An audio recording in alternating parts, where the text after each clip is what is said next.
ازيكم عاملين ايه؟ يا رب تكونوا كويسين. هرتب معاكم ادراج الطرح بتاعتي، ويا ريت تكملوا الفيديو للاخر علشان عايزه اتكلم معاكم شويه. آه كنت عايزه احط الكلام ده في الاول، بس قلت خلينا نحطه في الاخر. يا ريت تسمعوه بجد، يعني اتمنى بجد ان انتوا تسمعوه و... وربنا يثبت كل بنت على الحجاب، ويهدي اي بنت انها تتحجب. الصراحة يا جماعة، الطرحة لما بتكون حلوة وشيك بتودي الطقم في حتة تانية خالص. يعني أنا كان في طقم بحبه جدا، كنت بلبس له طرحة بيضة، بعدين جبت له طرحة منقوشة وحسيت يعني إنها لايقة عليه. بجد انا كنت حاسه بجمال الطقم لما الطرحه، يعني حاسه ان الطرحه ظهرت بجد جمال الطقم. يعني دي الطرحه البينك ديت او الكشمير في رمادي ديت كانت من الامكي. بجد خطيره خطيره خطيره، بعشقها قوي. تحفه، هاديه كده وجميله وبجد حلوه قوي. وعلى فكره يعني، يعني انا كنت جايباها من فتره، ممكن تقريبا من سنه. كانت ب75، كان نزل عليها عرض يعني. فيعني مش عارفه الصراحه دلوقتي الاسعار ايه، يعني لان بقالي فتره ما جبتش طرح الصراحه.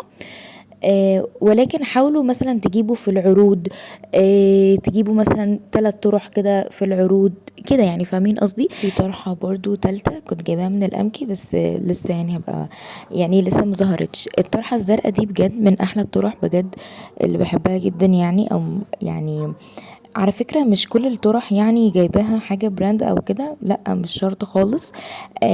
بس انا بقول لكم يعني في ان في العروض بيبقى ساعات في عروض لذيذة، ان ممكن الطرحة بره عادي بتكون ب60 و70، ممكن تبقى في براند مثلا وكويس يعني. مثلا زي ليفوال وتاي شوب والامكي والحاجات دي كلها. بتبقى مثلا يعني حاجات وحاجات، في حاجات ب70 و80، في برضو الحاجات العالية اللي بقى اللي هي ب100 وشوية و200 و600 و300 وهكذا، فاهمين قصدي. فبما ان الاسعار العادية كده كده ب60 و70، طب ما اجيب مثلا طرح براند كويس، بس في العروض مثلا، فاهمين قصدي. يعني انا بقيت دلوقتي اعمل كده.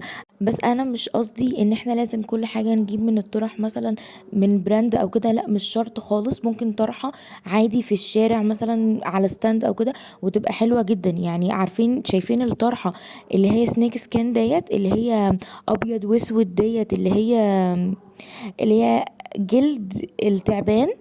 بجد انتوا عارفين دي كنت جايباها. كنا مرة في الشارع، لقيت يعني ستاند وكده، حد واقف وكده، ب25 جنيه او كانت ب30 جنيه. بجد هي بس الفكرة ان هي قصيرة شوية. بس والله العظيم الطرحة دي التايجر ديت اهي ديت، قصدي السنيك سكين ديت، انا بحبها جدا وبحسها شيك قوي قوي. وبجد لما بتتلبس على شميز ابيض وبنطلون جينز وكده بتبقى شيك جدا. فانا مش قصدي ان احنا نجيب براند طرح دايما، نشتري من براند طرح دايما وكده، لا عادي نجيب اللي يعجبنا. بس انا قصدي اقول لكم يعني ابقوا هاتوا في العروض. بتبقى اسعارهم يعني، بتبقى الاسعار الى حد ما عادي كويسة، فاهمين قصدي. بس كنت عايزة اقول لكم حاجة بجد. انا اول ما اتحجبت ما كانش عندي طبعا كل الطرح دي. انا اتحجبت في اولى اعدادي اول يوم في الدراسة، فجبت 3 طرح ابيض عشان المدرسة، يعني بنلبس طرحة بيضة، فجبت 3 عشان الابيض بيتوسخ بسرعة وكده، فجبته يعني عشان ابقى ببدل فيهم. وجبت طرحة واحدة بس خروج، متخيلين؟ ما كنتش بلبس في الخروج غير هي بس طرحة بيضة، او لو في طقم لايق على الطرحة اللي انا جايباها يعني الخروج كنت بلبسها. وما كانش عندي حتى اطقم للحجاب يعني ما كانش عندي حاجه. اللي كنت بلبس دايما جاكيت جينز، بنطلون جينز وتحت منهم تيشيرت، يعني تحت الجاكيت جينز. مش يعني فاهمين قصدي، كان طقم عادي، مش بقى مثلا زي بلوزه مثلا بكم وكده، فاهمين قصدي. بس ولكن بعد ما الدراسة ما خلصت جه العيد، فبدأت ان انا اجيب لبس العيد. جبت بقى لبس حجاب، وكمان مع اللبس جبت طرح تكون لايقة مع اللبس اللي انا جبته.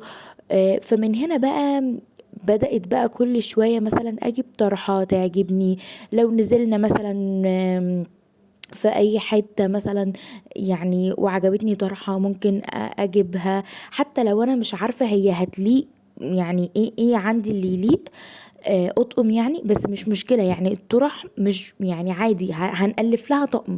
يعني ممكن يكون وانتوا بتشتروا تبقوا مش فاكرين هي ممكن تليق على اي طقم عندكم، مش هتبقوا فاكرين مثلا، بس لما تروحوا تقولوا ايه ده، دي لايقة على كذا طقم كده. يعني انا يعني معظم الطرح اللي بشتريها بتبقى عجباني، لكن مش بفكر هي لايقة على انهي اطقم عندي، فاهمين قصدي؟ ولما بروح بقول ايه ده، دي لايقة على الطقم ده وده وده وده وكده. الا لو في طقم حسيت ان هو مثلا محتاج طرحة معينة، فهنزل اشتري له طرحة بألوان معينة وكده، فاهمين قصدي؟ بس آم، بس لكن هاتوا الطرح وايه، وهي مثلا حتى لو ما عندكوش طقم لايق عليها، بعد كده لما تجيبوا اي طقم مثلا جديد ان شاء الله هيكون لايق عليها مثلا او كده، يعني هيتألف لها اي طقم، فاهمين قصدي؟ يعني الطرح عادي مش هتخسر. بس وكمان بقى يا جماعة بجد ما تخلوش اي حاجة توقفكم ان انتوا ما تتحجبوش بجد. يعني ما تقولوش مثلا مش هتحجب دلوقتي عشان انا ما عنديش طرح كتير او ما عنديش لبس حجاب. لا، اتحجبي، اتحجبي، وبعد كده مع الوقت هتلاقي عندك طرح كتير جدا ولبس كتير حلو للحجاب. يعني انا دلوقتي داخلة تانية ثانوي، وكنت متحجبة في اولى اعدادي، يعني بقالي 4 سنين محجبة. فبقى عندي مثلا الحمد لله درجين طرح، والدرج التالت مثلا بندانات وكده. بقى عندي إلى حد ما لبس خروج حلو للحجاب، وهكذا، فاهمين قصدي؟ أول عيد ميلاد ليا جه وأنا محجبة، في ناس من قرايبي جابوا لي طرح عشان يشجعوني ويحببوني في الحوار. فبجد يعني الحوار يعني محدش يقول انا مش هتحجب عشان انا لسه ما عنديش مثلا طرح كتير او اطقم كتير، لا.